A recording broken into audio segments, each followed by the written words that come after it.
Er hörte ein seltsames Geräusch unter dem Boot. Als er es anhob, traute er seinen Augen nicht.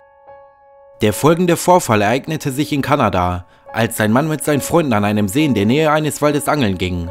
Das Wetter war sehr angenehm und sie waren schon lange Zeit nicht mehr zusammen angeln gewesen. Als sie auf dem Weg zu dem See waren, konnten die Freunde aus der Ferne ein seltsames Boot sehen. Zuerst achteten sie nicht sehr darauf, also gingen sie weiter in Richtung See. Als sie am Angeln waren, begann nach ein paar Minuten plötzlich sein Hund zu bellen und rannte zu der Stelle, an dem sich das seltsame Boot befand. Der Mann folgte seinem Hund und als er sich ihm näherte, hörte er auf einmal ein sehr seltsames Geräusch von unter dem Boot. Neugierig fragte er sich, was dieses Geräusch sein könnte, obwohl er schon eine leichte Vorahnung hatte.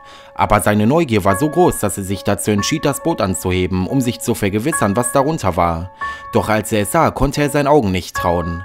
Unter dem Boot fand er kleine Kätzchen, die erst ein paar Tage alt waren. Sie waren sehr verängstigt und weinten. Plötzlich ging sein Hund unter das Boot und fing an, die Kätzchen abzuriechen.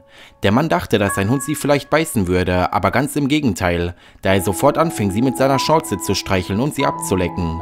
Es war sehr klar, dass sein Mutterinstinkt nur darauf aus war, die kleinen Kätzchen zu beschützen. Die armen kleinen Kätzchen, die weder zu trinken noch zu essen hatten, sahen sehr hilflos aus, also entschied er sich, sie mitzunehmen, da es sehr unwahrscheinlich war, dass sich die Kätzchen von selbst unter das Boot gelegt hatten. Seine Freunde sagten ihm, dass vielleicht jemand sie dort zurückgelassen haben könnte, um sie auszusetzen und verhungern zu lassen. Kurzerhand beschloss er sich, die Kätzchen mitzunehmen und ihnen viel Liebe und Zuneigung zu schenken. Die Geschichte wurde in den sozialen Medien geteilt und hat bereits 1000 von positiven Reaktionen erhalten. Ja, wie würdest du dich in solch einer Situation verhalten? Schreib's mir doch gerne mal in die Kommentare. Und um keines meiner Videos mehr zu verpassen, aktiviere doch gerne die Glocke und schau dir auch gerne meine anderen Videos an. Bis dann, bis zum nächsten Mal.